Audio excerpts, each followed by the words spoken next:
Pessoal, então, dando continuidade à nossa série de aulas sobre titulação, vamos falar agora sobre titulação de complexação.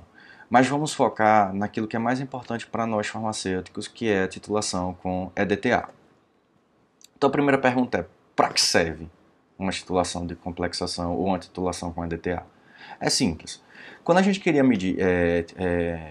determinar ácidos ou bases ou substâncias acidificáveis ou basificáveis, a gente usava a volumetria de neutralização, não era isso?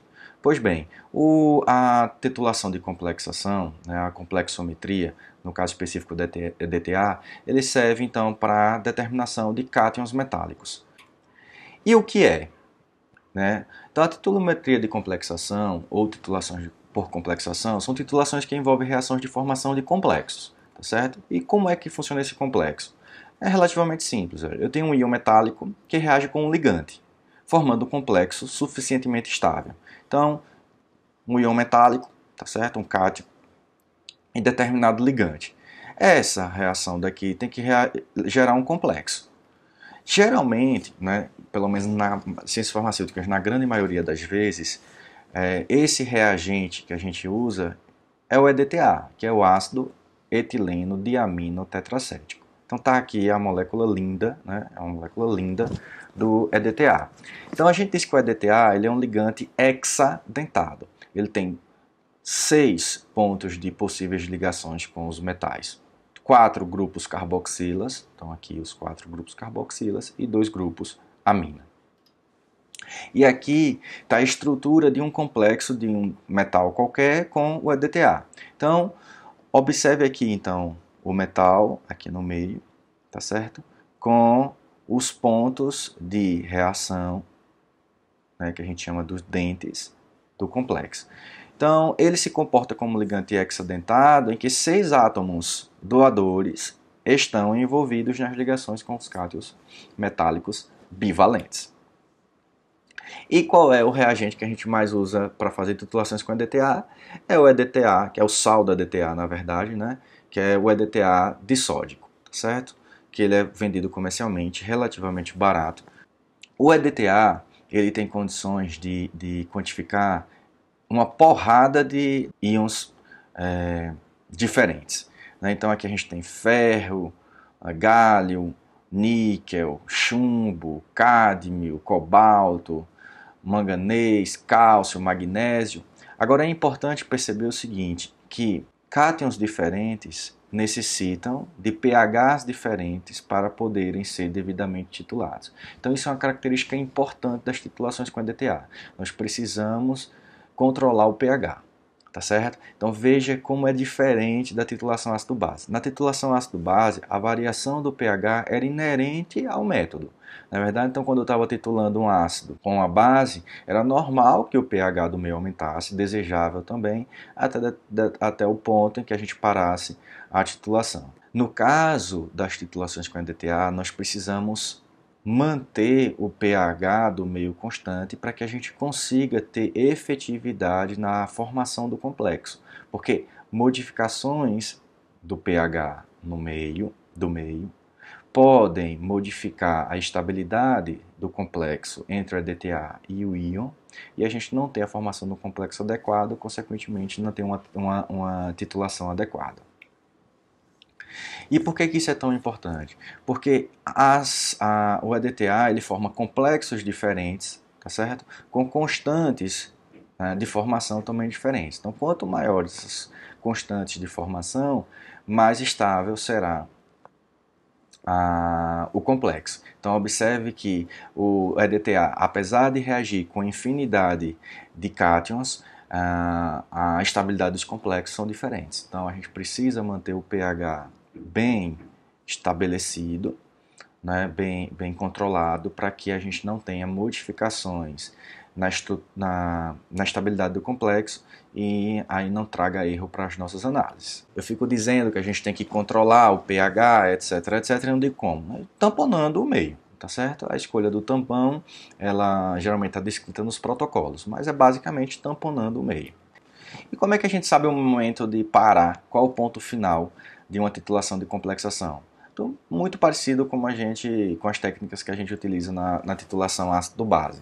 Pode usar equipamentos, também pode usar indicadores. Nesse caso aqui, a gente vai abordar um indicador, o negro-dieriocromo, que é o indicador mais extensivamente empregado em titulações com EDTA. Existe uma infinidade de vários outros, do mesmo jeito que para deneutralização.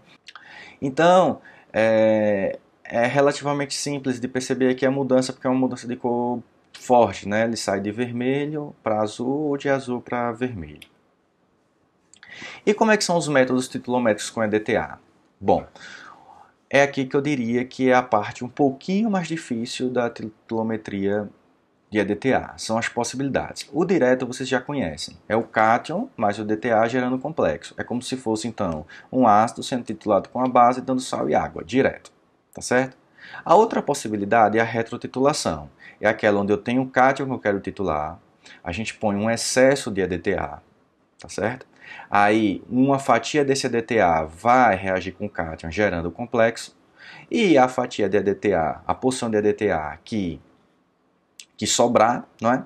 A gente faz uma titulação dele com a solução padrão de íons magnésio e zinco, gerando o complexo. Então, o cálculo aqui é feito da mesma forma que se faria a retrotitulação ácido-base.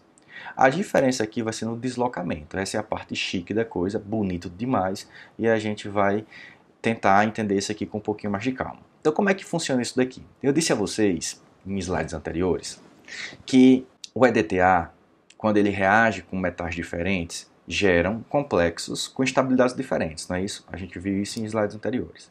Pois bem, então como é que é feito então uma titulação por deslocamento? É simplesmente usufruindo dessa diferença de estabilidade entre os complexos com cátions diferentes. Então nesse caso específico funciona assim.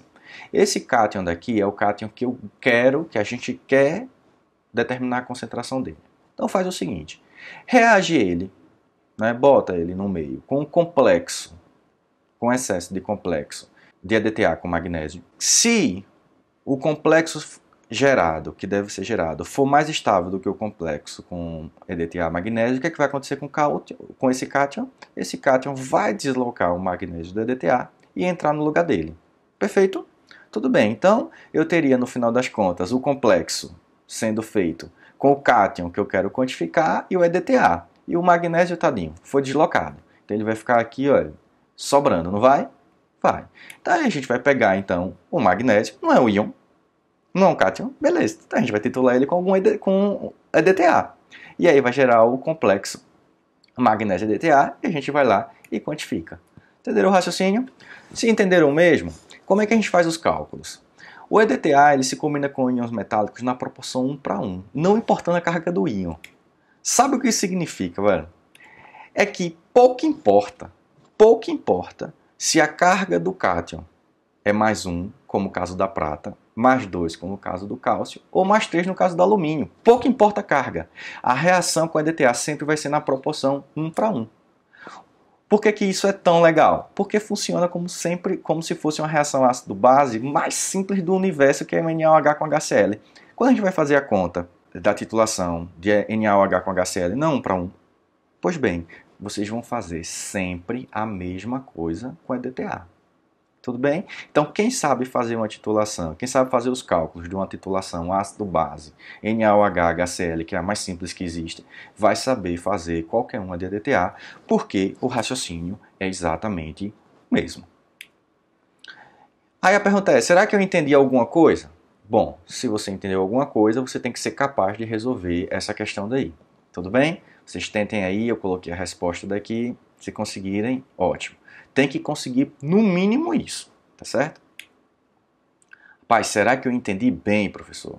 Bom, se vocês forem capazes de responder essa segunda questão, quer dizer que vocês entenderam um pouco mais do mínimo, tá certo? Então, se sabem resolver essa questão, já entenderam bastante coisa do que foi abordado durante a aula.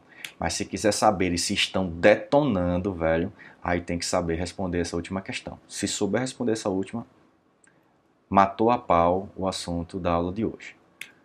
Bom, pessoal, eu coloquei nessa aula o que eu julgo mais importante nos aspectos da titulação para as ciências farmacêuticas, né? É uma aula bem voltada para a parte mais prática da coisa, porque a teoria por trás desse tipo de titulação precisa de uma carga teórica de equilíbrio bem grande e que não é o objetivo da nossa disciplina. Tudo bem? Então, bons estudos para vocês, tentem responder as questões e a gente se vê em outros vídeos por aí. Grande abraço!